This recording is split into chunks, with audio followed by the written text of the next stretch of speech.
This story unfolded in the state of New Hampshire, New England, where a 19-year-old student named Lizzi Marriott resided.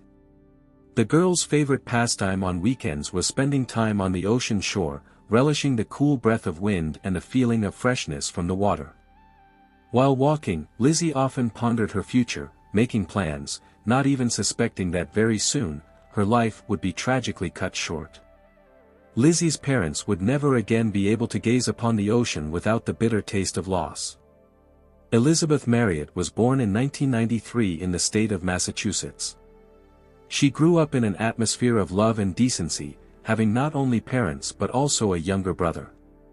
From a young age, the girl showed an extraordinary love for animals, especially aquatic creatures. After finishing school in 2011, the girl entered a local college.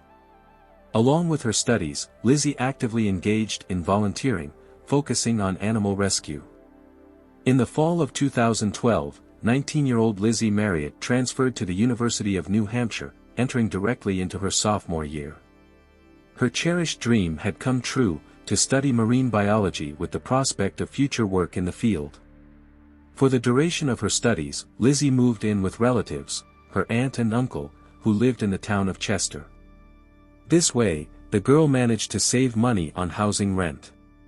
It is known that after classes, Lizzi worked part-time as a manager at a Target store. Classmates and colleagues spoke of her as a friendly, sociable girl, always ready to lend a helping hand. But one day, her kindness played a cruel trick on Lizzi. Tuesday, October 9, 2012, seemed like an ordinary day. Lizzi spent most of the day at the university. Around 8 o'clock, she briefly stopped by home, leaving a note for her aunt.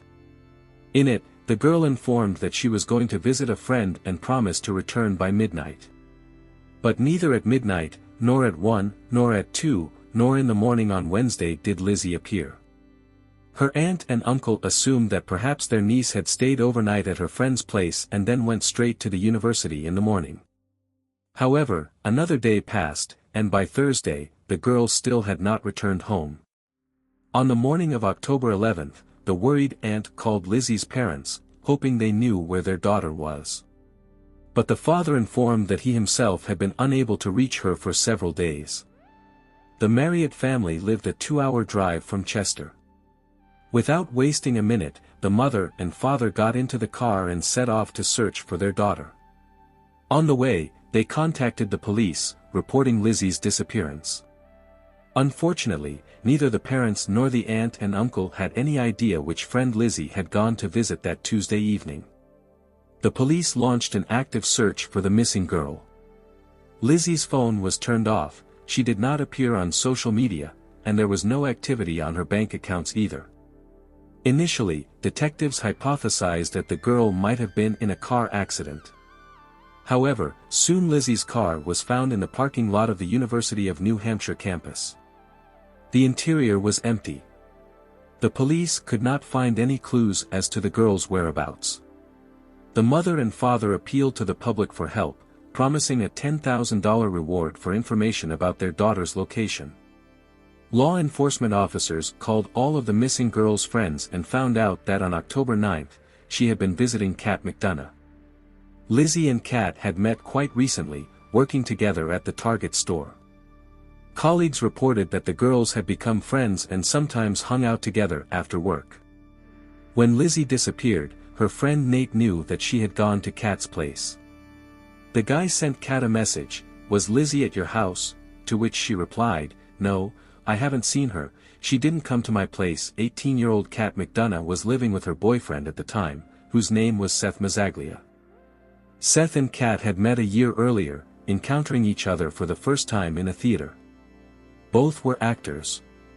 30-year-old Seth Mazzaglia had graduated from the University of New Hampshire with a degree in theater arts. In addition, he had a medical education, worked as an emergency physician, and held a black belt in karate. Seth's main place of work was an electronics store, where he held the position of an ordinary consultant. Moreover, the man taught martial arts. At the time of meeting Kat, she was 17, and as soon as the girl turned 18, Seth suggested living together. They settled in his apartment in the city of Dover, New Hampshire. Kat's colleagues noticed that since she began dating her new boyfriend, the sociable and friendly girl had drastically changed. Kat withdrew into herself, stopped communicating with friends and coworkers. She even stopped calling her parents and completely cut ties with her family. It turned out that Kat McDonough's mother and father were against their daughter's new relationship. However, Kat chose love and stopped communicating with her parents. While searching for the missing Lizzi, the police stumbled upon frightening information about Seth and Kat's life. The couple practiced where Seth was the dominant and Kat submitted to him. The girl posted an ad on the internet under the pseudonyms Actress, Vampire, and Miss Scarlet. She attached her revealing photo to it and wrote the following: "My lord and I are looking for a slave to live with us. We need a girl for and housework. He, the master, is 30 years old. I am not a I completely obey him and keep my emotions to myself. This is how our household is arranged. Besides, we have a cat. We want the new girl to maintain order in the apartment, wash dishes, do laundry, cook food. Also, she should always be available for various types of at any time of day or night. We don't want her to have a job outside the home. All her actions will only take place after the master's approval." Investigators had no doubts that Seth Mazzaglia and Kat McDonough were involved in Lizzi's disappearance. The girl vanished on October 9th, and already on the 12th, Seth and Kat were brought in for questioning. They were placed in separate rooms and interrogated simultaneously. Kat stated that she had not seen Lizzi on the eve of her disappearance. The girl denied that Lizzi had visited their home on October 9th. Kat's interrogation lasted about 2 hours, after which she simply refused to further communicate with the police, and they allowed her to return home. However, Kat remained at the police station, waiting for her boyfriend's interrogation to end. Seth Mazzaglia presented a completely different version of events. Unlike Kat, he did not conceal that Lizzi had indeed come to visit them. Seth confessed that he had made love with both girls, tying them up with ropes. At some point, something went wrong, and Lizzi accidentally died. Mazzaglia's interrogation lasted a whole 11 hours. He recounted that after the death of their new friend, he and Kat had taken Lizzi's body to the city of Portsmouth. They reached the spot where the Piscataqua River flows into the Atlantic Ocean and threw the body into the water, then returned home. Seth Mazzaglia's interrogation was shrouded in strict secrecy, so no one except the police learned all the details of his testimony. After the confession, law enforcement officers, along with Seth, went to the place where, according to the man, he and Kat had disposed of Lizzi's body. He led them to Pierce Island on the Piscataqua River, known for its powerful tides and currents. Seth Mazzaglia was arrested and charged with murder. Lizzi's parents were informed of the horrific news. The mother and father admitted that deep down, they felt their daughter was no longer alive. On Saturday, October 13th, a candlelight vigil was held in memory of 19-year-old Lizzi Marriott. Meanwhile, the investigation was in full swing. Detectives searched Seth and Kat's apartment, but the 3 rooms were in such disarray that they could not find any evidence. They also checked the territory around Mazzaglia's house. In the garbage, investigators found a bag containing men's underwear, a pair of black leather gloves, and Lizzi's tights. Later, it would be discovered that Seth and Lizzi's DNA traces were found on the men's underwear, which could indicate their close contact. Whole squads were sent to search for Lizzi. They combed the Piscataqua River for several weeks but were unable to find the girl's body. Detectives hypothesized that the strong current had carried Lizzi into the Atlantic Ocean. Meanwhile, Seth's ex-girlfriend, Catherine Fish, contacted the police. They had dated 10 years ago and had not seen each other for a long time, but Catherine decided to tell the truth about her former partner. The girl admitted that at the beginning of their relationship, Seth had been very attentive and caring, giving flowers, showering her with compliments, and devoting almost all his free time to her. But when it came to Catherine realized that the guy was obsessed with.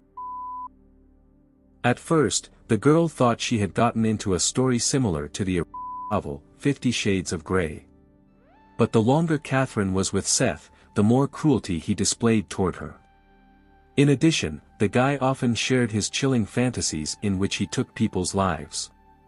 Once, Seth gripped Catherine's throat so tightly that the girl begged him to let her go immediately, but in response, Seth only tightened his grip further. After this incident, Catherine became terribly frightened and decided to end the relationship, but she could not leave. By that time, they had already moved to another city, where Catherine had neither relatives nor friends. The girl simply did not know where to go, and moreover, she had no money, so she was forced to continue living with Seth in his apartment. Soon, the guy began complaining to Catherine that one girl was not enough for him and they needed to find a third partner. Seth periodically brought new girls home, but none of them stayed long in Mazzaglia's apartment.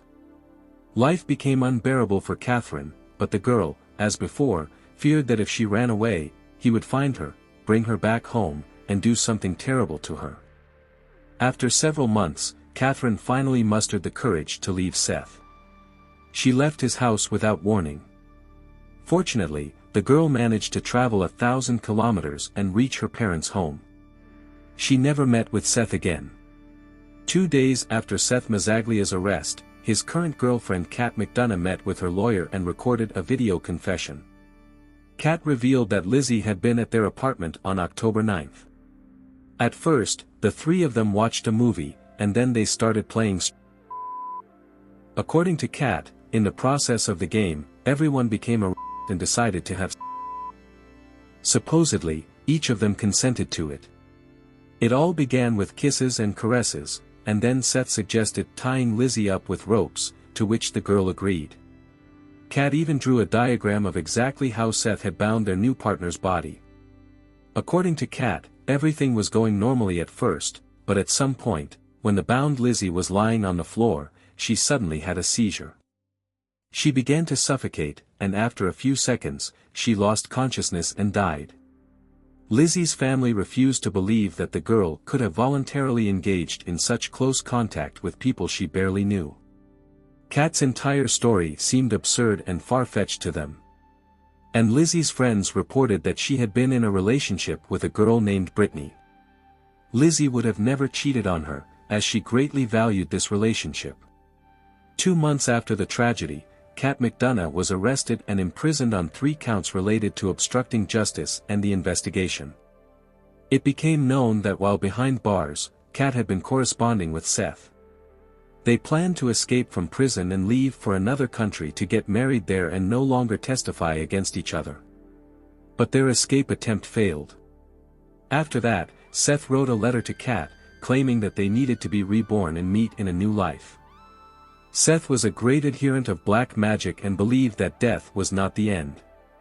However, the longer Kat remained alone, the more clarity came to her mind.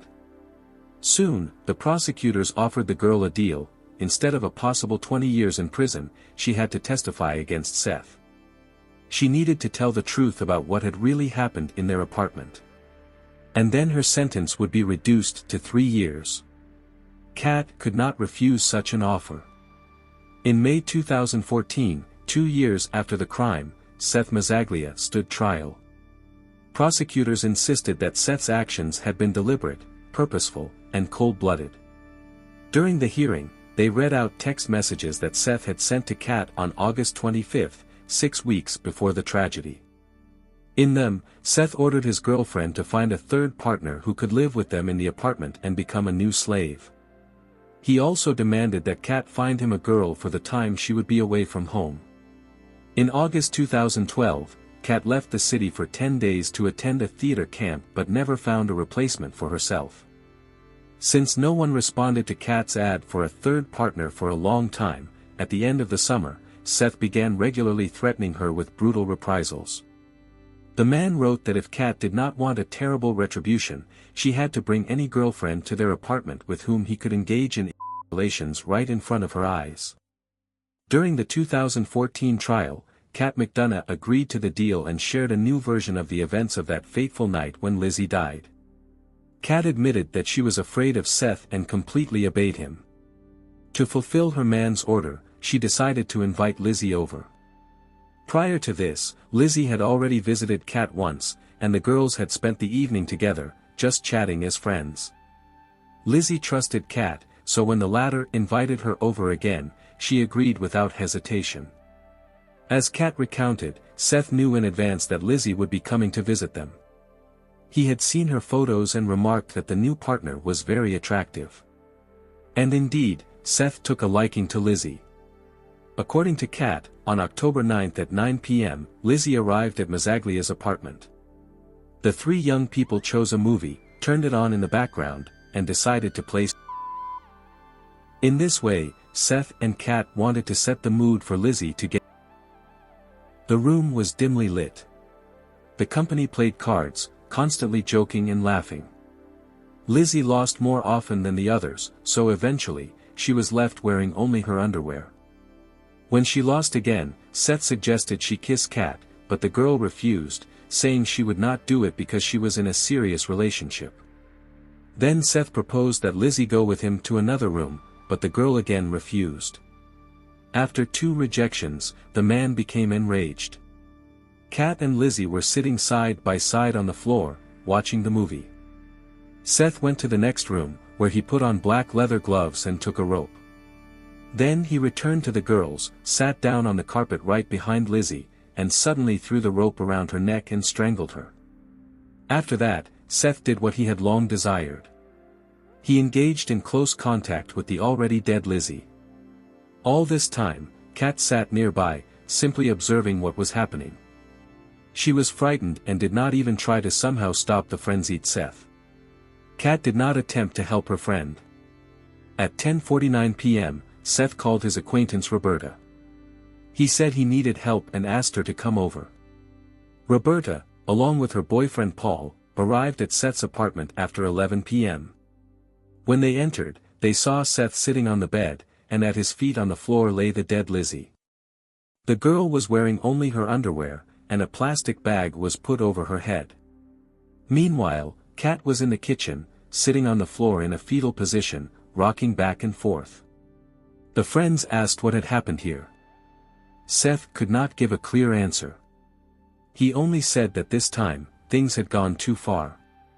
The man sat calmly on the bed, repeating the same phrase over and over. Things went too far. Roberta and Paul decided not to get involved in this situation. They advised Seth to call an ambulance, and then they simply left. Roberta and Paul did not call the police, as they did not want any extra trouble. As Kat recounted, when the friends left, Seth got up from the bed, approached her, extended his hand, and said, "Darling, we will deal with this. Are you with me?" Kat did not dare to contradict her master. Around 1 o'clock in the morning, the two of them wrapped Lizzi's body in a tarp and put it in a suitcase. Then they took the suitcase to Lizzi's car, parked near the house. The couple then headed to Pierce Island on the Piscataqua River. They covered about 20 kilometers, trying to drive on back roads and avoid toll booths. Seth and Kat reached the edge of the island. There, they dragged the suitcase up the path to the observation deck on the cliff. Together, they pulled Lizzi out of the suitcase, and then Seth threw the girl's body off the cliff. But as it turned out, the water level in the river was low, so Lizzi fell onto the rocks. She was clearly visible from the shore. Seth ordered Kat to go down and drag the body into the water. The man said he was very tired and would not be able to climb back up. Kat had to descend to the river alone. She covered Lizzi with seaweed and then dragged the body into the water. Afterward, they tidied up Lizzi's car, drove to the campus, and left the vehicle in the parking lot. Seth and Kat returned home on foot, walking about 10 kilometers. The entire next day, they got rid of the evidence. Kat did not go to the police because she was afraid of Seth. She lied that Lizzi had not come to visit them because she did not want to testify against Mazzaglia. Kat knew what this man was capable of and did not wish to repeat Lizzi's fate.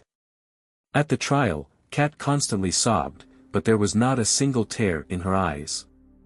When the prosecutor asked why she was crying without tears, Kat replied that she did not know, but she had seen their cat do the same.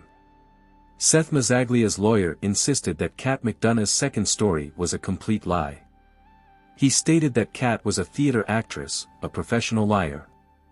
The defense attorney tried to convince the court that only Kat's first version, where she said that Lizzi had died accidentally during contact, was true. Seth's defense did not deny that the man had helped dispose of the body but argued that he was not guilty of Lizzi's death. Kat's lawyers claimed that at the time of the tragedy, McDonough had been completely isolated, not communicating with either friends or parents.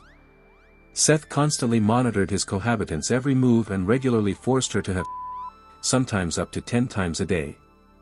One of the main pieces of evidence of Seth Mazzaglia's guilt was the black leather gloves found in the trash near his house. Lizzi's DNA traces were discovered on them. Seth knew what he was going to do to the victim, so he deliberately put on gloves to protect himself. This crime was not an accident. In June 2014, the court found 32-year-old Seth Mazzaglia guilty of first-degree murder. The man was sentenced to life imprisonment without the possibility of parole. 20-year-old Kat McDonough was also found guilty. By agreeing to a deal with the investigation, she received only 3 years in prison. It is known that while in prison, Kat told her cellmate about her plans to return to her parents' home on the ocean shore after her release. Kat was freed in July 2016.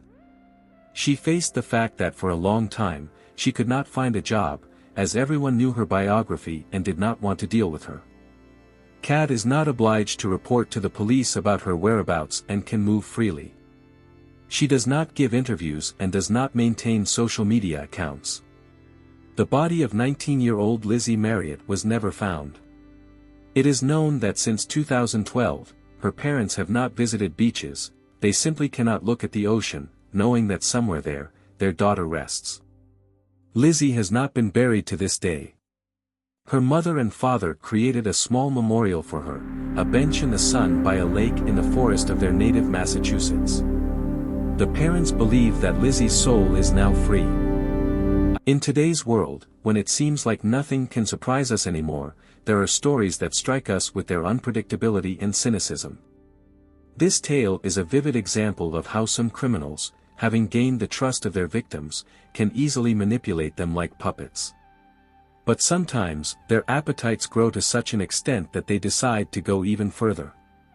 First, they become close friends of the family, then an integral part of it, and later they can completely replace you, simply by crossing you off the list of the living. The morning of July 28, 1996, was unusually quiet and peaceful. Around 5 o'clock, several fishermen who were on their boat near the southern coast of Devon, England, cast their nets, hoping for a bountiful catch. As they began to pull the nets back into the boat, they felt something heavy. But to their surprise, instead of the expected fish, they saw a human body. It was a man dressed in a blue jacket, a checkered shirt, and green pants. The most notable item in his appearance was a Rolex watch on his wrist. The pockets of the deceased were turned inside out, as if someone had thoroughly searched them before throwing the body into the water. No documents were found that could help identify the deceased. Without wasting a minute, the fishermen immediately contacted law enforcement. Initially, investigators assumed that the man might have been the victim of an accident, as no apparent signs of a violent death were found during a superficial examination of the body. However, to accurately determine the cause of death, a more thorough examination was needed. When the body finally ended up on the medical examiner's table, the specialist determined that the deceased was between 40 and 50 years old. Carefully examining the Rolex watch on the victim's wrist, the expert was able to establish the time of death with minimal error. Several factors contributed to this: the calendar date, the multi-day power reserve, and the watch's water resistance. According to preliminary estimates, the body had been in the water for about a week, so its condition was extremely poor. Despite this, numerous bruises were found on the deceased's arms and legs under his clothing, which could indicate a struggle before death. But the most terrifying injury was a wound on the back of the head, a deep gash inflicted by some heavy object. It was likely this blow that led to a loss of consciousness, after which the unconscious body was thrown into the water, where the man drowned. This was evidenced by water in the lungs, which meant that he was still alive at the time he entered the water. Thus, the actual cause of death was drowning. The condition of the clothing and the absence of valuables suggested robbery and assault.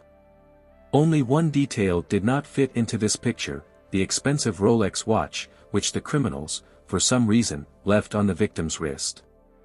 Why rob a person but not take such a valuable item? It made no sense. Now the main task was to establish the identity of the deceased. The only clue was a tattoo on the back of his hand. Although the image had faded somewhat due to the body's prolonged stay in the water, it still resembled a star. The police decided to focus their attention on the Rolex watch found on the victim's wrist. The thing is, such elite and expensive watches usually have special identification numbers that can be used to track down the owner. The Rolex Oyster Perpetual model worn by the deceased was subject to mandatory registration.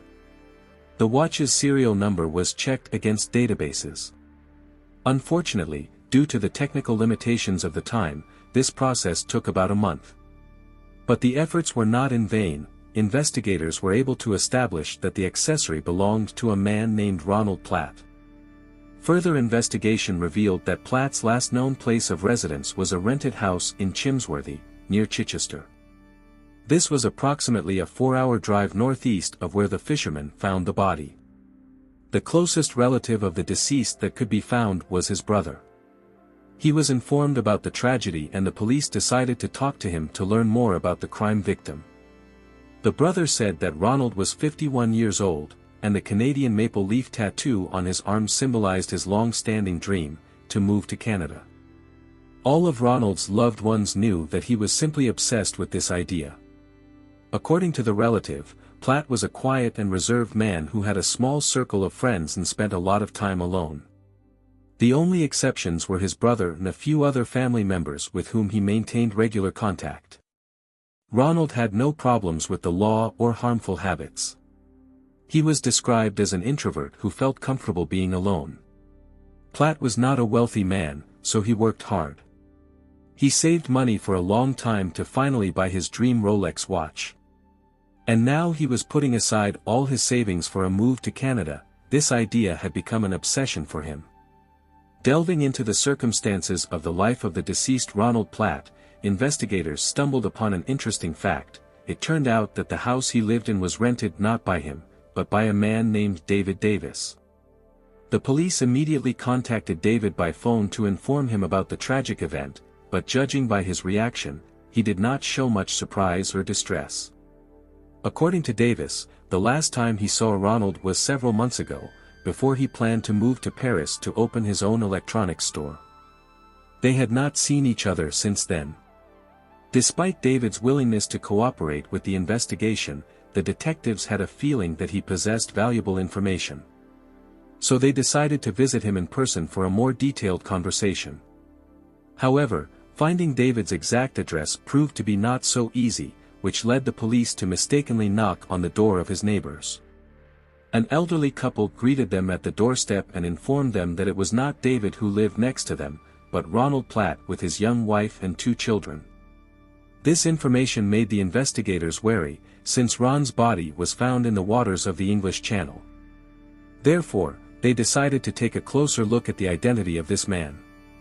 The more the police talked to people who knew the crime victim, the more doubts they had about David's words. During a personal meeting, he behaved suspiciously and often evaded direct answers. So it was decided to analyze his identity in more detail. Mobile phone geolocation data showed that Ronald and David were near Devon at about the time the murder occurred.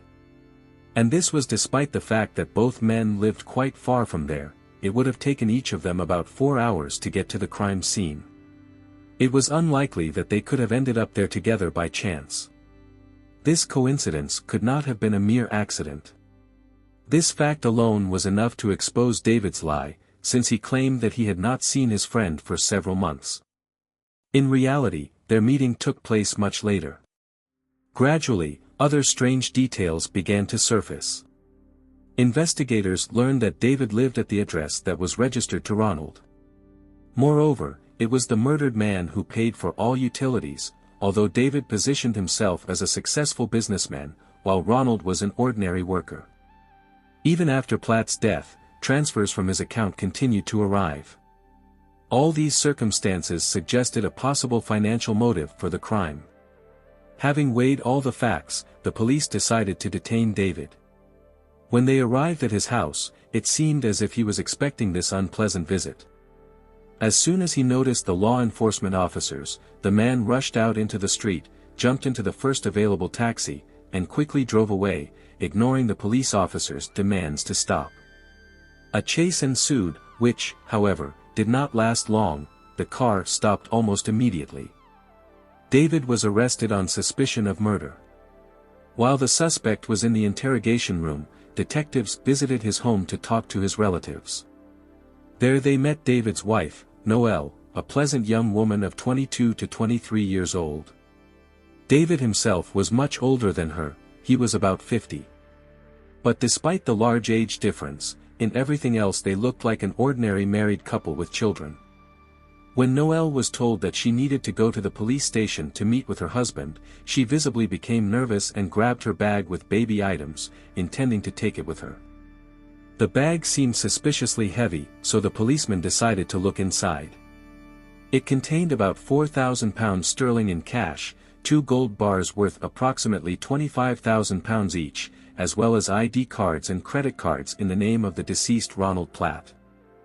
But the biggest surprise was the birth certificates of the couple's children, in which the father was listed not as David, but as Ronald, and the mother was listed not as Noelle, but as someone named Elaine. The case was becoming more and more confusing. Having tracked down the woman mentioned, the detectives found out that she indeed had a relationship with the murdered Ronald. However, Elaine insisted that they had no children together, and she had not heard anything about Ronald's children either. In any case, it remained unclear where these birth certificates came from and how the children listed in the documents as descendants of Ronald and Elaine ended up in the care of David and Noelle. Trying to unravel this tangle, investigators decided to dig deeper and uncover David's true identity. It turned out that this was just a pseudonym, and the man's real name was Albert Walker. He was born on August 9, 1946, in Hamilton, Canada. After dropping out of school, Albert spent a long time doing odd jobs. In 1968, he became involved with a woman, and over the next few years, they had 4 children together. During this time, Walker tried to build a career, trying his hand at a variety of fields, from retail to computer administration, but he never achieved much success anywhere. Finally, in 1978, fortune smiled upon him. Having an economics education, Albert got a job as a bank teller. Having gained the necessary experience in the banking sector, Albert Walker founded his own company, which specialized in providing remote bookkeeping and tax accounting services to other firms. Later, he became interested in investments.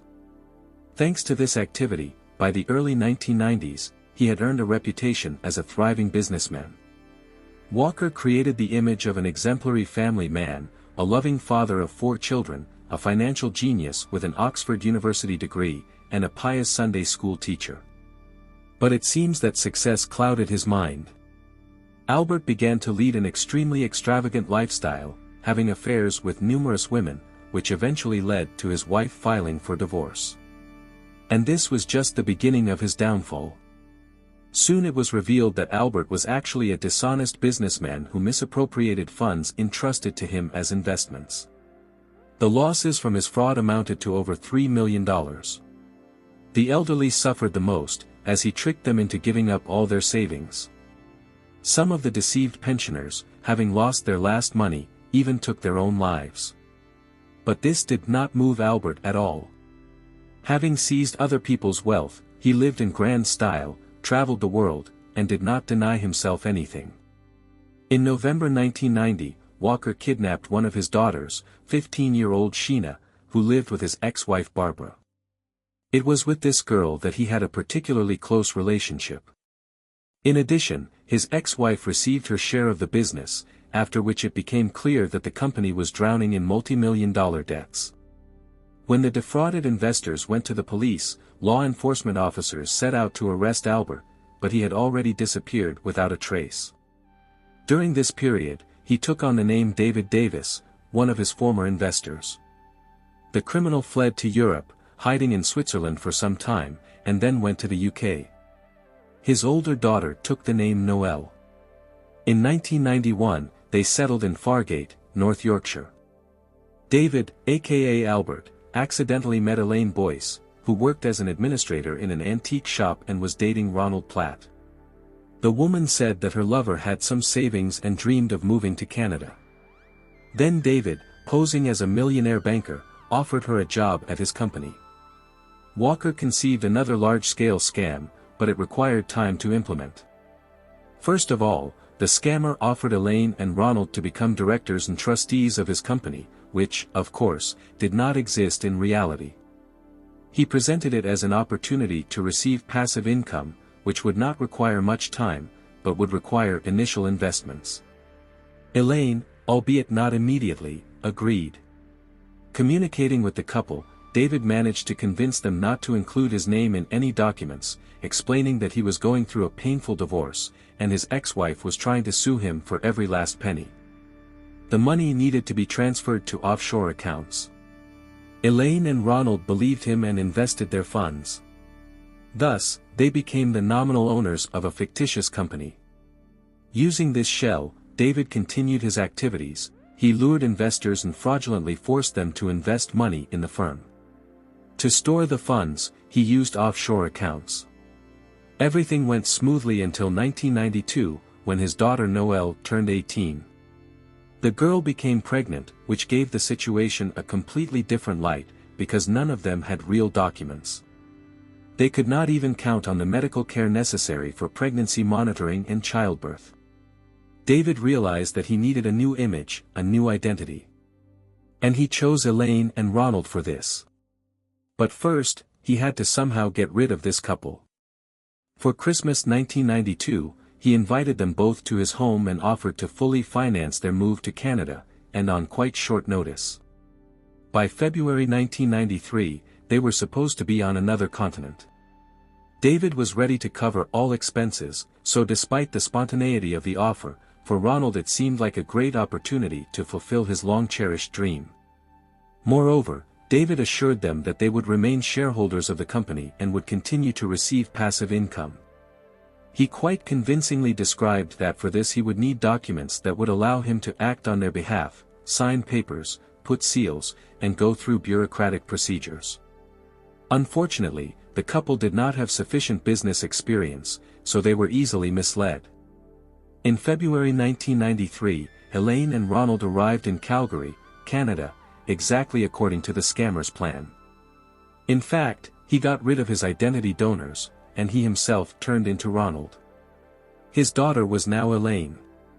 The father and daughter officially passed themselves off as a married couple. This was necessary in order to live peacefully and raise a child.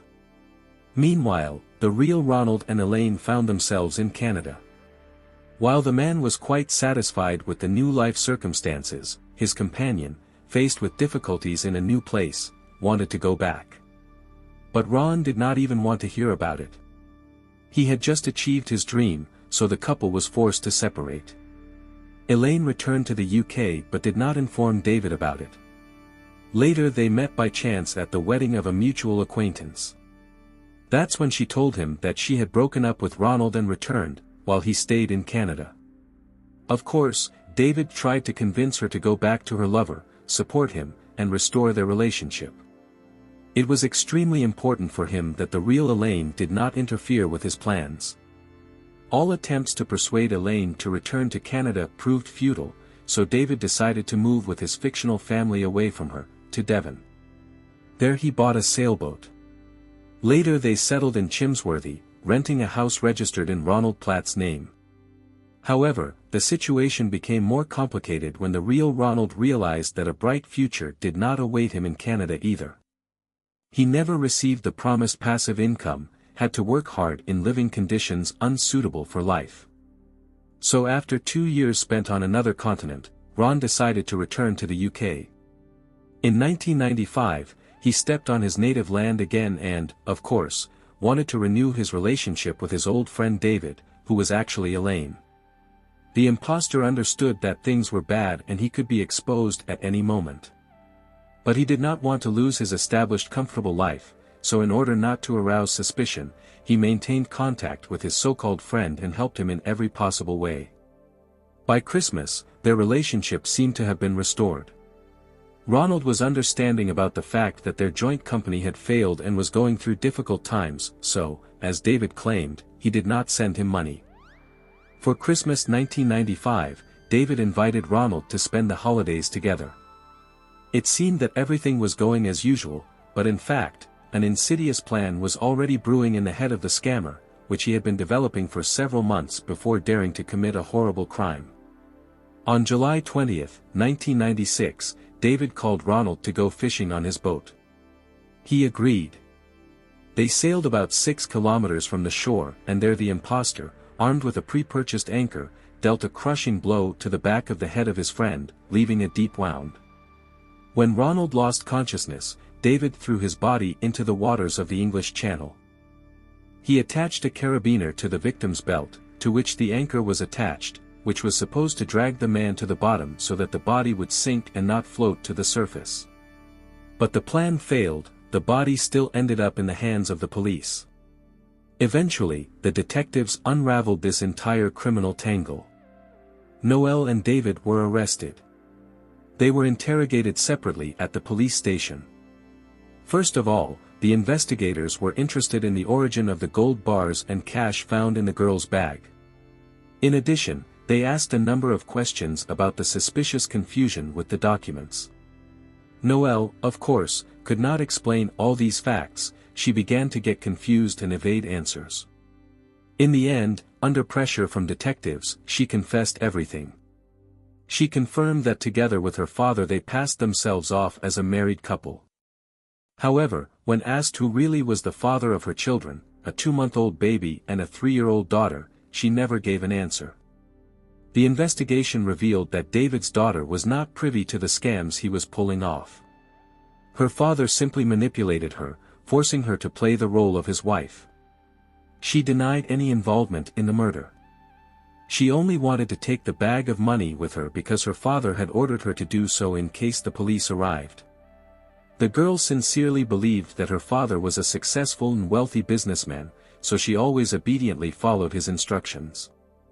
She had no idea about the existence of fake documents in someone else's name. As Noel recounted, most of their life in Devon could be described as measured and routine. But one day stuck in her memory, July 20, 1996.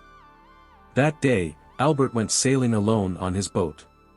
He sailed out early in the morning and returned only late in the evening, refusing to talk about what he had been doing all this time. That day, he was particularly gloomy and unsociable. Now everything fell into place. It was then that he killed Ron. Soon after, the police obtained a search warrant for the house where the imposter lived with his so-called family. There they found 17 more gold bars and 5 expensive paintings. In addition, 25,000 British pounds sterling in cash and another 8,000 Swiss francs were discovered. They came across numerous debit cards and several keys to various safes.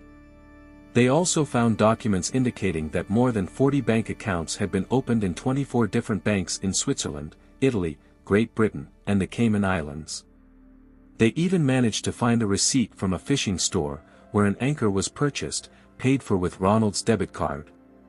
Most likely, it was this anchor that became the murder weapon. In search of the murder weapon, detectives turned to the fisherman who had caught Ronald Platt's body. They confirmed that they had indeed found an anchor, but at first, they did not attach much importance to this fact, deciding that it had nothing to do with the case. So they kept it for themselves. Now the fisherman handed the anchor over to the police. Forensic experts were able to establish that the size and shape of the anchor exactly matched the wounds on the victim's body. In addition, traces of the deceased's DNA were found on it. All this evidence unequivocally indicated that it was this object that became the instrument of murder. When investigators managed to gain access to the fraudster's boat, they found bloody traces of the massacre there, microscopic drops of the victim's blood. Using GPS data, it was possible to establish the vessel's route on that fateful day of July 20, 1996. But the most interesting thing was that at the time of taking the suspect's fingerprints, the police were still sure that they were dealing with David Davis. And only after checking the fingerprints against the criminal database, it turned out that in reality, this was one of the most wanted fugitives in all of Canada. He was accused of fraudulently taking possession of millions of dollars entrusted to him by investors. The main victims of the scammer were elderly people. He purposefully chose older men and women, because they usually had some savings, and moreover, they were more vulnerable due to their lack of knowledge of modern methods of financial management. Thus, dozens of pensioners fell into the swindler's trap. And Albert himself successfully hid from justice for 6 long years. Now the police also learned the true identity of Noelle. She turned out to be Sheena Walker. Her biological mother Barbara, who had been in Canada all this time, had no idea where her kidnapped daughter might be. Finally, she found out that Sheena was all right. As soon as the woman was informed about this, she immediately flew to the UK to see her daughter, who had disappeared many years ago, and to meet her granddaughters, whose existence she did not even suspect. The scale of this man's criminal activity shocked everyone involved in the investigation.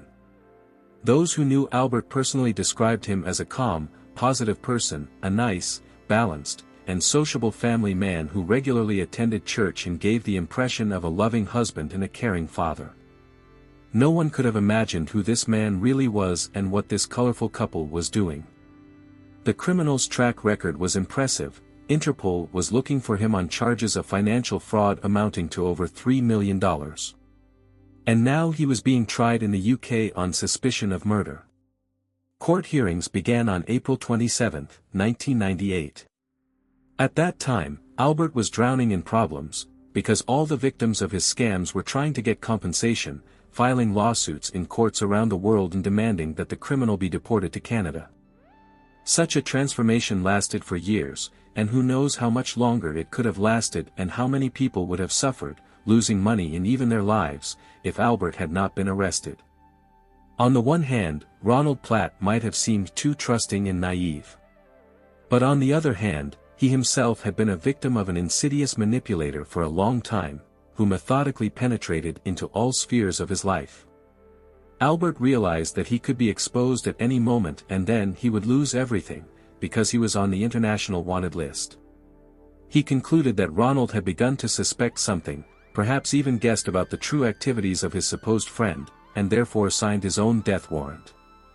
In the end, Albert decided that there could only be one Ronald Platt in the UK, and he ruthlessly dealt with his friend.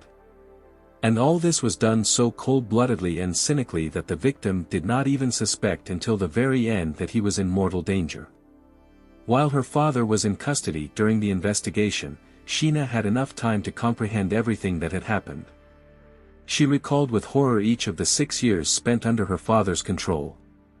The young woman finally realized how cruelly her dad had manipulated her and other people around them, forcing them to blindly obey his every whim. In fact, the girl lived in constant fear. Witnesses were found who saw with their own eyes how, during a conversation, she often paused and waited in fear for approval or a sign from her father before continuing the conversation. He controlled her every word, fearing exposure of his lies. Even while behind bars, her father did not stop manipulating his daughter, regularly calling her and begging her not to testify against him. The defendant's lawyer insisted on Albert's innocence in the murder. According to his version, the tragedy occurred due to a combination of life circumstances, and Ronald voluntarily took his own life by committing suicide.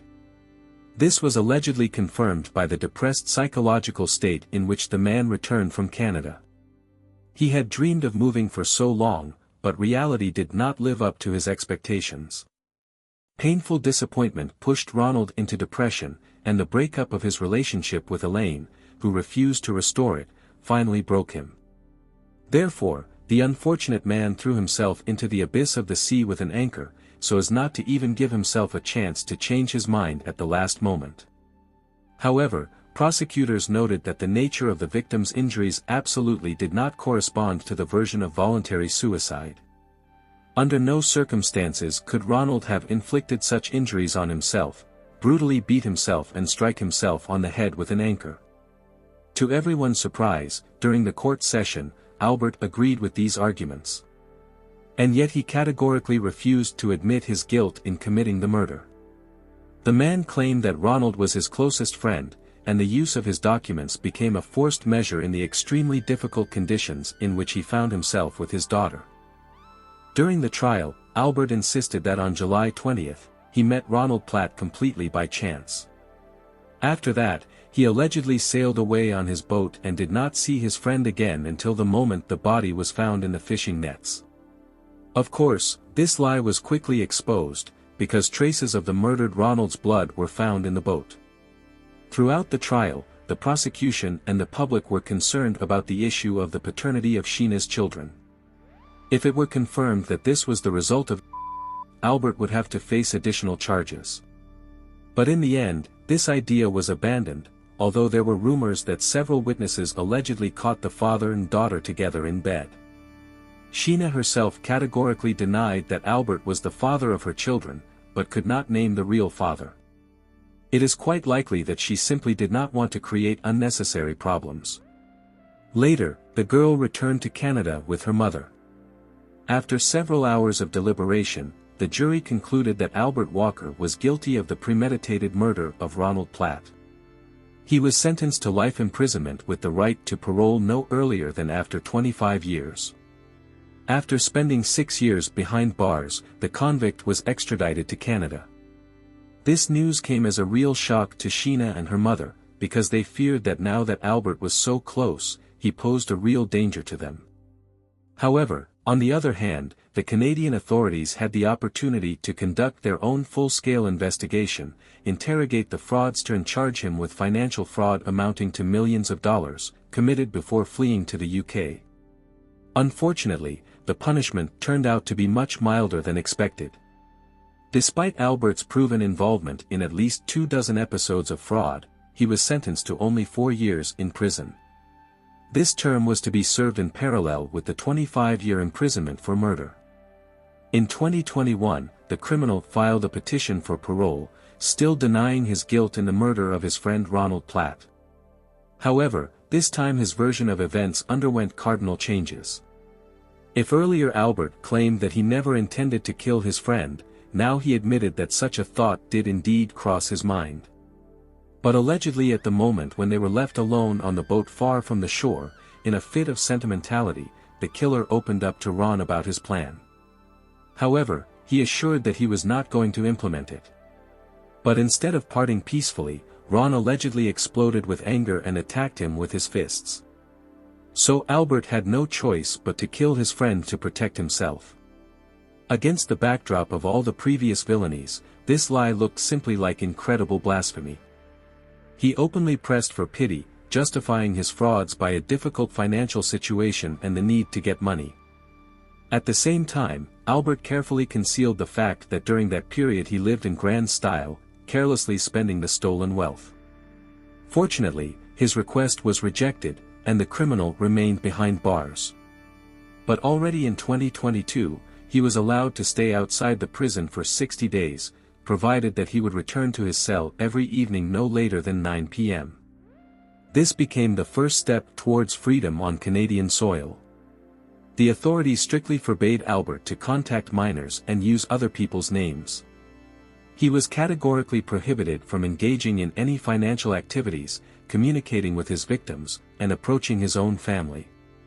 And already in 2023, his next petition for early release was granted, and Albert found himself at large without any restrictions. In a recent interview, Sheena shared her fears. "I am convinced that my father is a very dangerous man, I am afraid of him. I believe that he poses a real threat, and it is my duty to protect my family from him." From childhood, Kristin Johnson, like many other girls, dreamed of becoming a princess, beautiful, wealthy, and famous, living a long and happy life, as if in a fairy tale. She grew up in a loving family, had a carefree childhood, and ambitious plans for the future.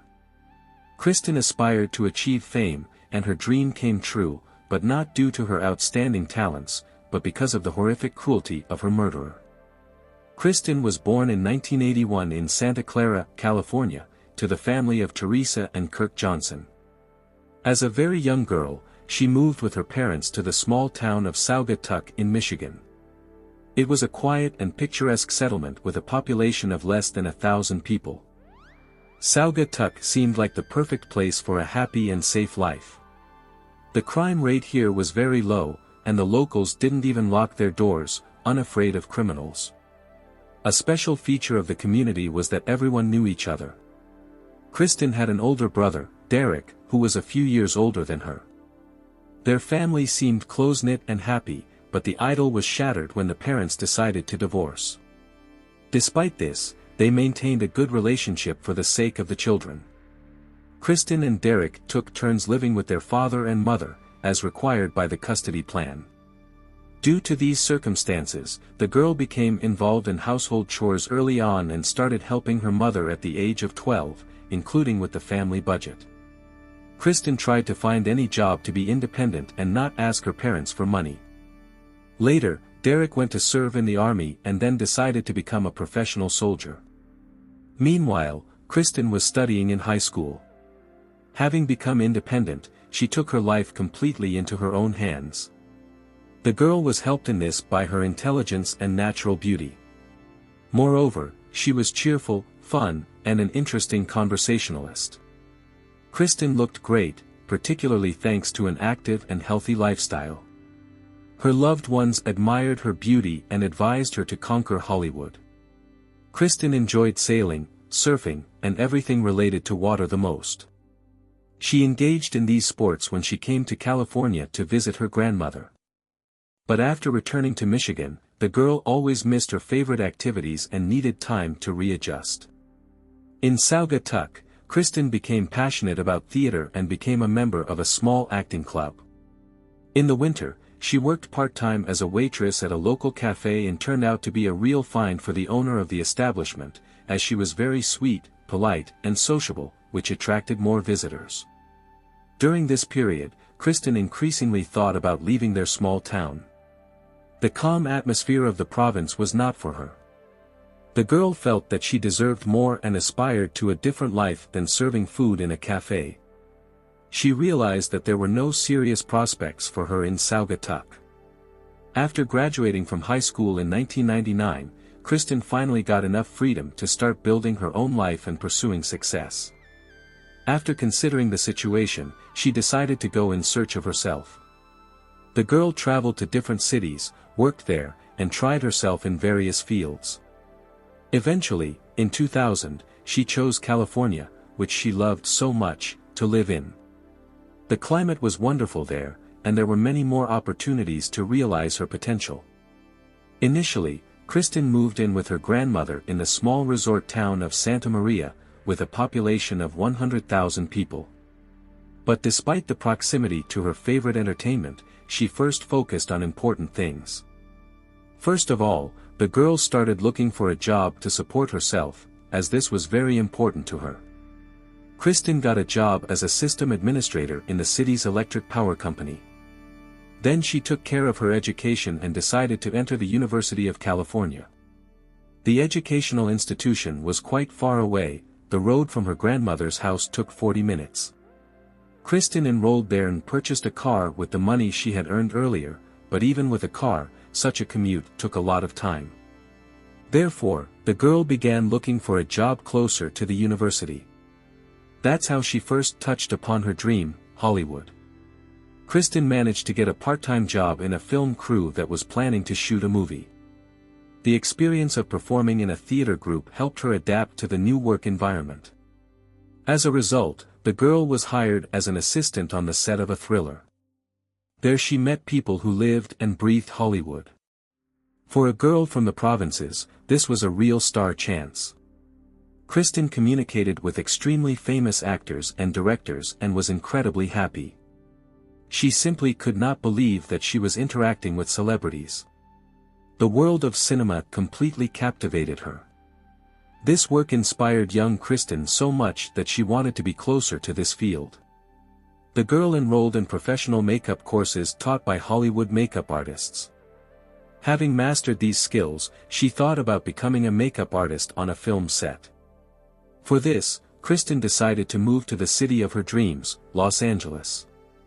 Despite the fact that this journey was quite risky, Kristin's curiosity outweighed her fear of the unknown, and she was irresistibly drawn to Hollywood.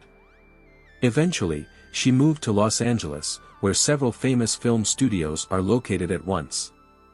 For a young beauty, it was a real period of temptation, but she demonstrated the highest standards of decency that a young girl is capable of. Kristin did not lead a dissolute life, although it was popular in the environment where she found herself. She avoided loud parties and get-togethers, remaining a rather modest person. Kristin had a boyfriend named Todd, whom she had met a couple of years ago. Despite the distance, they continued to communicate. Later, Todd moved in with her, and in 2002 they decided to rent an apartment together in Los Angeles. For both young people who did not yet have financial stability, this was a beneficial decision. Their life together was not an easy adventure, but Kristin did not despair and began looking for a new permanent job. However, difficulties arose with this. The girl managed to find only various part-time jobs, and there was no serious work. Her boyfriend earned most of their joint budget. Meanwhile, the relationship between Kristin and Todd was getting worse and worse.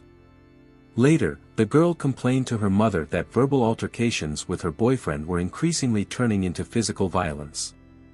She found herself trapped in a toxic relationship, complicated by financial problems. Kristin's mother began looking for new housing for her daughter so that she could move out from Todd. Eventually, the girl ran away from her boyfriend and settled in a small apartment. She continued her studies remotely. During this period, Kristin's father provided her with significant financial support. He hoped that his daughter would finally find her place in life and calling, so he wanted to help her. By November 2002, Kristin finally got a job at a mobile communications company, but this position was far from her ideals. Neither the field of activity nor the level of income met her expectations. In addition, the girl still could not find acceptable housing near work. Her mother found a cozy house in the town of Santa Monica, neighboring Los Angeles, which Kristin had to share with two other girls. However, the house was located near the beach, and in a prestigious area at that. It was the perfect place to get on her feet, so Kristin moved there. During this period, she also transferred to the University of Santa Monica. Kristin's dreams of Hollywood did not come true. She failed to start a career, and her relationship with Todd fell apart. The girl actually started her life from scratch. However, she did not despair and continued to pursue her dream. On February 15, 2003, Kristin was going to a party. Before that, the young beauty went to the mall. She talked for a long time with her mother on the phone, discussing plans for the future. This was the last call to loved ones that Kristin made. The next day, on Sunday, February 16, 2003, the mother was waiting for a call from her daughter to tell her about the previous day. But the girl did not get in touch. The woman tried to call her herself, but the phone was unavailable. At first, this did not cause much concern, because the daughter could be resting or be at work and not hear the call. However, the next day, Kristin still did not contact her family. Around 9 a.m., the mother called her daughter's work. Kristin was always available and answered calls. But this time, the woman only heard the answering machine. Then the mother called Kristin's manager, who informed her that the girl had not shown up for work. He also stressed that Kristin was a very reliable employee. For the last 3 months, she had not been late or absent. Therefore, her absence surprised everyone. However, her colleagues also could not reach her.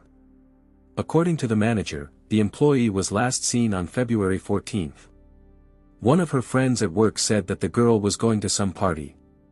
The mother of the missing girl went to her daughter's page on social networks but did not find any useful information about the party there.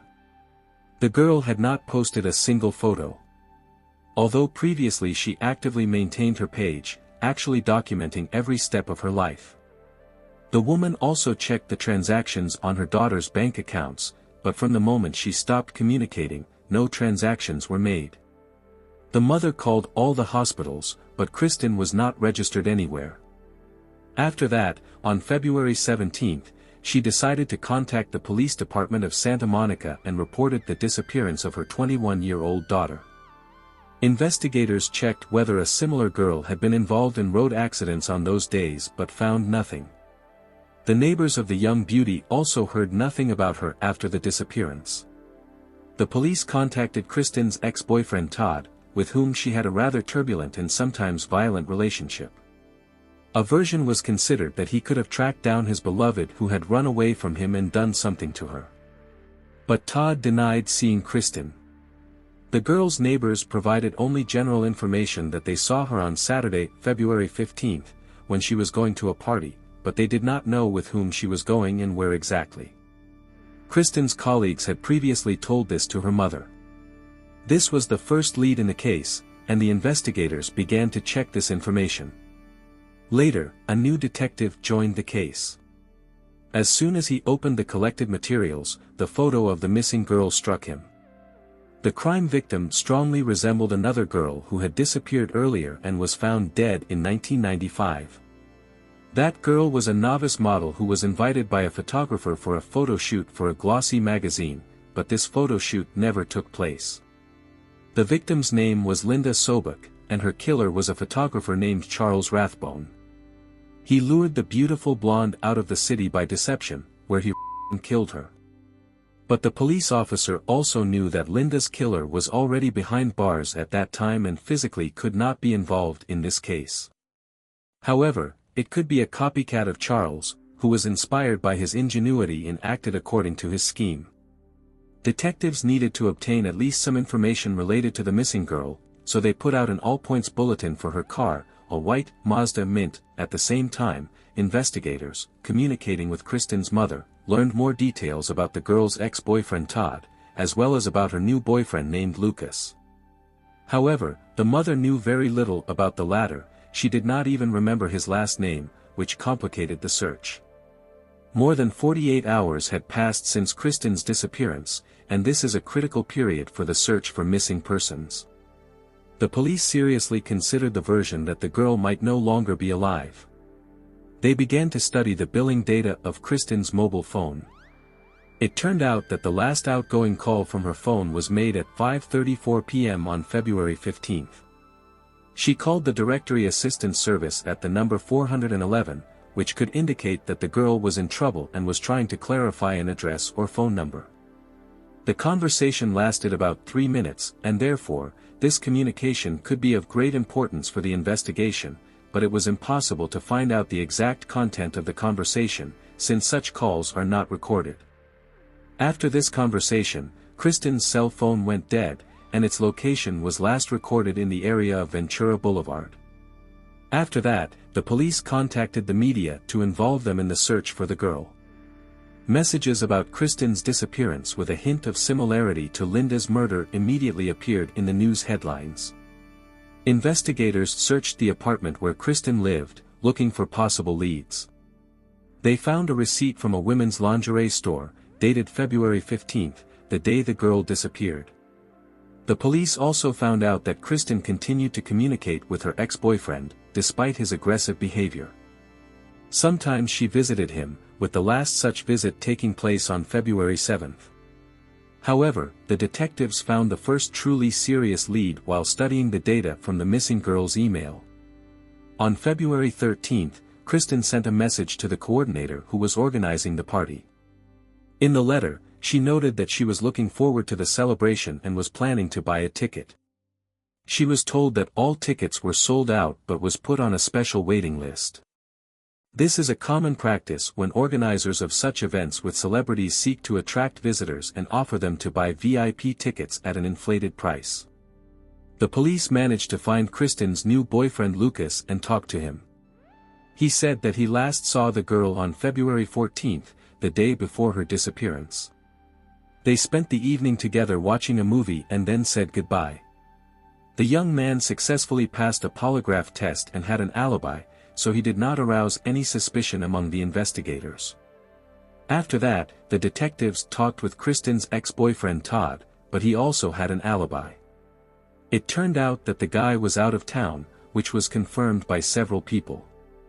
Of all the versions of law enforcement, the party that Kristin was going to and after which she disappeared was of the greatest interest.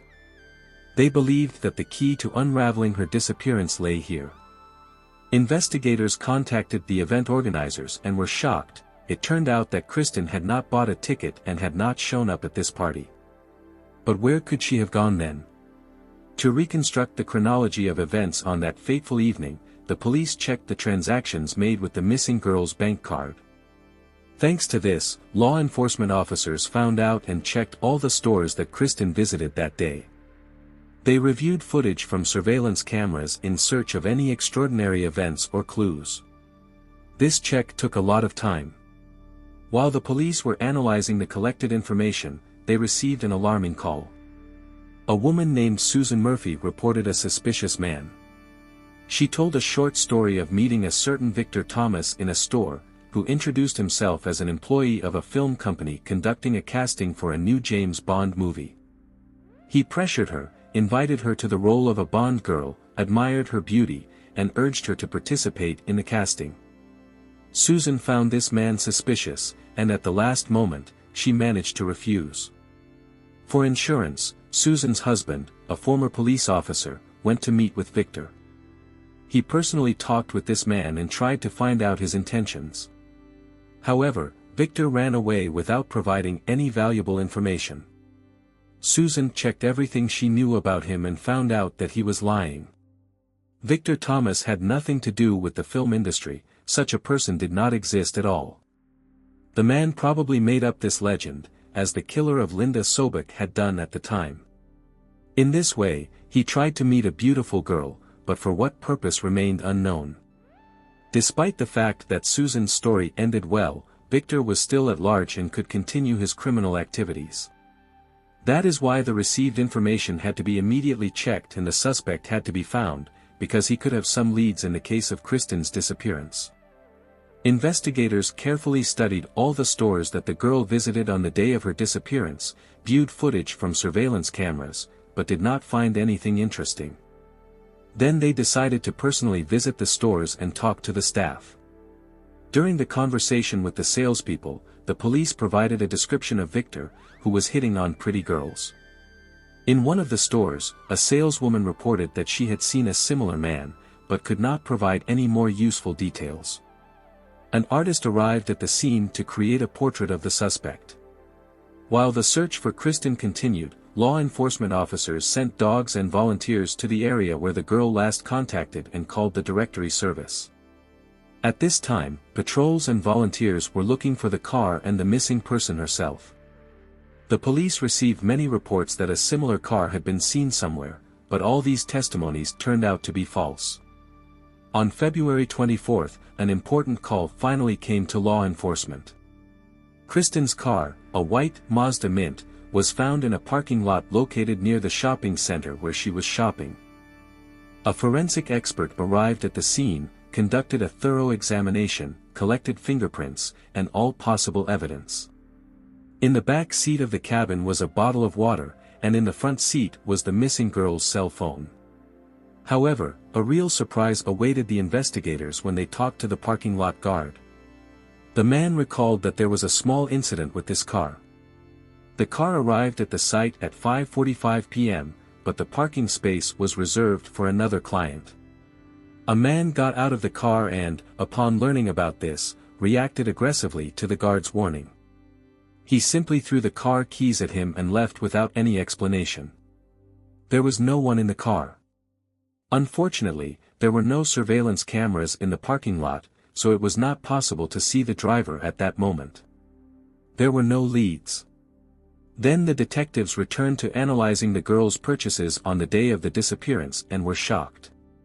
Kristin had bought a set of clothes that exactly matched the description given by Susan. When Victor invited her to the casting, he asked Susan to buy the shortest possible black miniskirt, a white blouse, stockings, and shoes. All these things were paid for with Kristin's bank card. The police did not believe that this was a mere coincidence, which meant that the girl could have fallen into the trap of a swindler who probably had other unknown victims on his conscience. Almost the same way as Susan, but fortunately, she was accompanied by her husband. However, there was no information about Victor, and the investigators did not know how to track him down. Law enforcement officers again turned to the girls with whom the missing person lived. They recalled that Kristin was indeed going to some casting but did not remember the details. During the conversation, they remembered that it was definitely related to James Bond. The girls said that Kristin was very excited about this event, and the description of her outfit in which she left the house, a blouse and a miniskirt, completely coincided with the officers' concerns. Kristin was afraid of being late for the audition scheduled for 5:30 p.m. and was wearing the same revealing outfit that the offender had asked Susan and probably Kristin to wear. Detectives continued to review footage from surveillance cameras over and over again to find Victor, and eventually, they managed to spot him in the store where employees had mentioned him. But the quality of the video was so poor that it was impossible to make out his facial features. However, this was at least some lead. Based on the testimony of eyewitnesses, investigators could recreate an approximate description of the criminal. By February 26, a composite sketch of the main suspect in the disappearance of the young beauty was compiled. One of the experienced detectives, having familiarized himself with the case materials, recognized Victor Paleologos in him, who had recently been released on parole, namely on January 20, 2003. He had previously been convicted of a crime. In his turbulent criminal past, there was an episode when he similarly lured a woman named Kristin to his apartment. He invited her to a party where there were supposed to be many celebrities. When she arrived, the apartment was quiet and empty. Victor began to harass her, and when the woman resisted, he attacked her. The criminal used a rope, strangled the victim, and then wanted to tie her up to rape her. But Kristin gathered her strength, broke free, ran out of the apartment, and managed to ask the neighbors for help. Victor Paleologos used the same bait for his victims, a promise to hold a casting or an invitation to a party. This was his typical scheme. Near Hollywood, this approach worked flawlessly. Many girls came to Los Angeles in search of their dream of cinema, and criminals took advantage of this. The first time, Victor got off with a suspended sentence for attacking a girl. Then, in 1998, there was an attempted rape of Katie DeBona, where he introduced himself as Brian, a film producer. For this attack, he also received a very short term. In addition, there were good reasons to believe that Victor was embezzling funds from the company where he previously worked. Many other female victims whom he tried to rape were also identified. However, all statements to the police were dismissed for various reasons, since the victims had no evidence. In one case, Victor attacked his ex-girlfriend by breaking into her apartment. This was also an unsuccessful attempt at a crime, but the criminal took money and valuables from the apartment. However, even for this crime, he only received a suspended sentence. Later, an even more serious incident occurred. Victor lured a girl named Heather into a trap. Like his other victims, he persuaded her to dress in a manner that, apparently, excited him the most. Then he tried to tie the girl up and her. Heather miraculously managed to break free. She pushed the attacker away with the sharp heel of her shoe.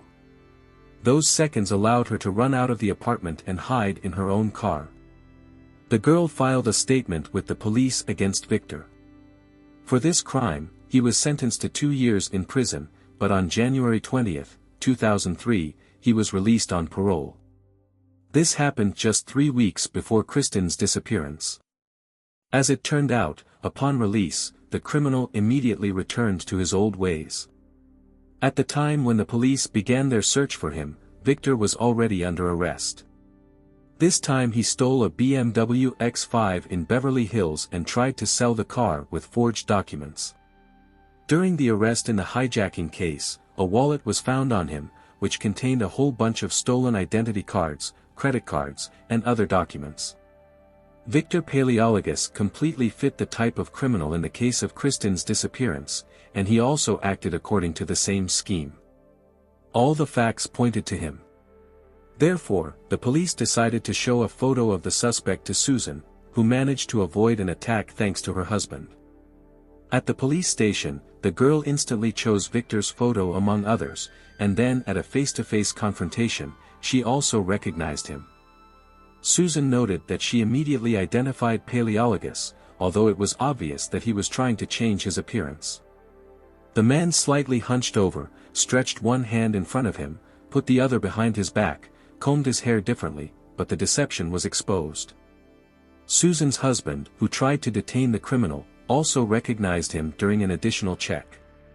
Unfortunately, the parking lot guard where the missing person's car was found could not identify the offender, as he only saw him for a split second, from a distance, in the dark, and did not see his face at all. Victor was behind bars at the time, but on the day of Kristin's disappearance, he was at large. During the interrogation, the suspect denied any involvement in Kristin's disappearance and claimed that he had not communicated with Susan, although all the evidence indicated the opposite. Victor refused to talk to detectives without a lawyer. He explained this by the fact that he had recently been released on parole and was afraid that they were trying to frame him. Therefore, the investigators focused on gathering evidence against him. Soon a new witness appeared, a realtor who had been working with Victor for the past few weeks and considered his behavior suspicious. Paleologos was looking through him for a house worth up to $700,000. They inspected several properties every day. This went on until a report came in about the disappearance of documents and keys from one of these houses. However, the realtor did not even suspect at the time that his client could be the thief. But now, seeing Victor's photo in the police chronicle, he understood everything. The witness also recognized the criminal. According to him, they last met the day before Kristin's disappearance. That day, Victor behaved strangely, he was somewhat nervous. In one of the houses they were inspecting, he went to the toilet and shouted from there, allegedly checking the soundproofing. The police suggested that in this way he could be looking for a place with good soundproofing to commit crimes. Law enforcement officers carefully examined each of the houses that the criminal visited. They paid special attention to the one that most interested Victor. As it turned out, this building was located in the same area where the signal from the missing person's phone was last recorded, which also aroused suspicion. The police were looking for traces, any evidence that could point to Kristin. There was a possibility that her body was in the house, but they found nothing. Meanwhile, searches were also conducted in Victor's apartment. On his computer, photographs of women were found in the criminal's favorite outfit, the same miniskirt, white blouse, stockings, and high-heeled shoes. At this stage, the investigation had been going on for 12 days, but the family of the missing girl still hoped that she would return home alive. And Victor continued to deny everything and was in no hurry to share information with the detectives. He only confirmed that he had seen Kristin, but then she left, and he did not meet her again. Victor Paleologos was born in 1962 in Pennsylvania into an ordinary family. He was the youngest of 5 brothers. Victor entered college, received a bachelor's degree, and then went to Los Angeles to study in graduate school. He had been married since 1993. Interestingly, there is reason to believe that in 1991, the criminal tried to poison his wife when she filed a statement against him. Victor's attempts to organize a restaurant business failed. Gradually, the image of a man embittered at the whole world, who had sunk to crime, emerged. Victor's fetish for beautiful women probably made him cross a dangerous line, and he began to attack them with the intention of. As for the evening when Kristin disappeared, the criminal, together with his lawyer, provided an alibi. Victor allegedly met with a friend in a restaurant, they had dinner together. This information was indeed confirmed, but the police understood that despite this, he had enough time to play out another drama with a new victim and kidnap her. On March 1st, a witness called the police. The man claimed that on February 15th, he saw the missing girl. She allegedly stopped near his house and asked about a mansion that looked like a castle. He himself did not know where it was located, but his wife, hearing the conversation, suggested the direction. This happened around 5:30 p.m. It became clear now for what purpose Kristin called the directory service at the number 411. The girl was trying to find her way to a house that resembled a castle. The police had a new lead. A house that looks like a castle. It was in a similar building that Victor checked the soundproofing. Everything pointed to him. While investigators were working with this information, a new event occurred. On March 3, 2003, a group of 4 teenagers was walking in the Hollywood Hills. They were enjoying the picturesque view of Los Angeles from a height. Suddenly one of them approached the edge and noticed some strange object about 100 meters below.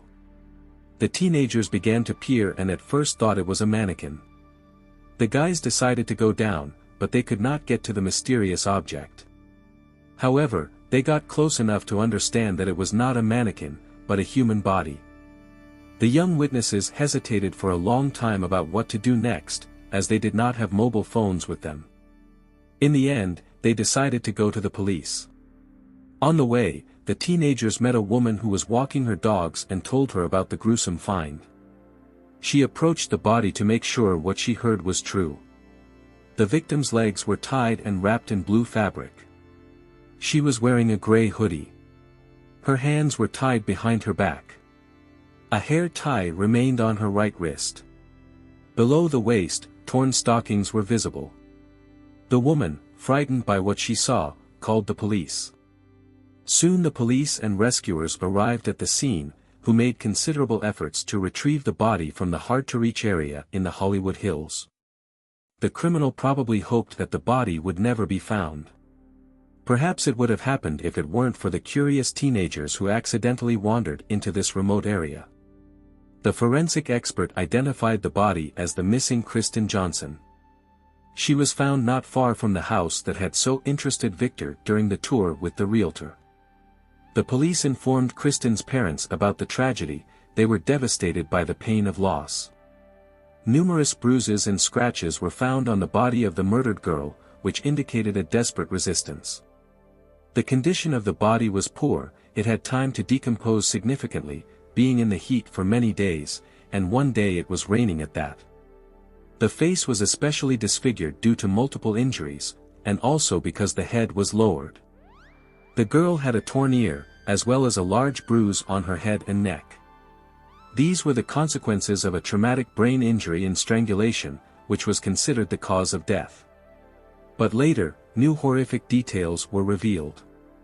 The detectives were convinced that the murder was committed by Victor Paleologos, but it was necessary to prove that he had no alibi at the time of Kristin's death. For this, the police met with his friend Joey, with whom Victor allegedly had dinner that evening. However, it turned out that this did not quite correspond to reality. Upon detailed questioning, it also turned out that they had agreed to meet much later than the time of Victor's meeting with Kristin. According to Joey, they accidentally met Victor the day before, on February 15th. He was late for the meeting, arriving around midnight, although they had agreed on a much earlier time. Victor had scratches on his face, which he explained as an accidental injury during the move. The police approximately reconstructed the sequence of events that preceded the disappearance of Kristin Johnson. According to the investigation, Victor picked up his victim in the shopping center, where he often looked for prey. Seeing a beautiful young girl, he decided to act. The man, as usual, introduced himself as a film industry worker and offered Kristin to audition for the role of a James Bond girl. He was very convincing in his persuasions. Acting according to his usual scheme, Victor showered the girl with compliments and assured her that she was perfect for this role. Given Kristin's ambitions and young age, she believed the offender and could not refuse. Victor made an appointment in one of the houses he had viewed with the realtor, explaining that the casting would take place there. Kristin, not suspecting the trap, prepared for the audition, dressing as the criminal had asked. She arrived at the place with a slight delay, as she got lost on the way and sought help from the directory service. Thus, the girl fell into a deadly trap from which she no longer got out. At the meeting, she became the object of harassment but put up a desperate resistance, scratching the attacker. There was nowhere to run, and the man turned out to be stronger, so Victor overpowered her, girl, and killed her to get rid of the witness. First, he hit her on the head and strangled the girl, and then threw the body into the Hollywood Hills. The most terrible thing is that the traumatic brain injury and strangulation did not cause instant death. Kristin only lost consciousness, and the criminal decided that she was dead. When the killer threw the body off the cliff, the girl fell from a considerable height and suffered even more injuries. That's when she regained consciousness. Kristin was slowly and excruciatingly dying in that place, not waiting for help. Only later did death finally release her from suffering. On May 12, 2003, the district attorney charged Victor Paleologos with kidnapping and first-degree murder. However, the defense was determined to defend the client's freedom, as there was a lack of direct evidence against him. The prosecution faced a difficult struggle, so forensic experts used all available weighty arguments. They questioned the time of death, referring to the insects found on the body. The prosecutors also stressed the striking similarity of this crime with Victor's previous attacks and victims. These cases were so identical that they simply had to be mentioned in court. Preparation for the trial dragged on, so Victor Paleologos appeared in court only in July 2006. The defense focused on the fact that the prosecution actually had no physical evidence, no DNA, no fingerprints, no footage from surveillance cameras that would link Victor to the victim. This was explained by the fact that the body was found only 2 weeks after the disappearance, and during this time it had time to decompose significantly, which is why all the evidence was lost. However, when all the witnesses who accused Victor of harassment testified in court, the situation changed in favor of the prosecution. They unanimously told how skillful a manipulator the defendant was. He behaved so convincingly that even the most distrustful girls, like Kristin and Susan, initially believed him and agreed to go to the casting, not even suspecting what awaited them. It seemed that no one had any doubts that this was Victor's style and that he had killed Kristin. Therefore, the criminal resorted to a trick to avoid the death penalty. He decided to make a deal with the investigation and plead guilty to a less serious crime. Now the fate of this deal depended on the consent of the relatives of the deceased. At that time, the trial had been going on for 3 weeks and was barely moving forward. Its outcome remained unpredictable. After all the suffering they had endured, Kristin's family was ready to make concessions in order to bring the criminal to justice. However, on the day of the sentencing, the defendant submitted an 11-page petition to the judge asking to withdraw his guilty plea. Fortunately, it was no longer possible to cancel the deal. Victor Paleologos was found guilty on all counts and sentenced to life imprisonment with the right to parole after 25 years. I look forward to hearing your thoughts in the comments. Don't forget to subscribe to the channel and hit the like button. Until next time, friends.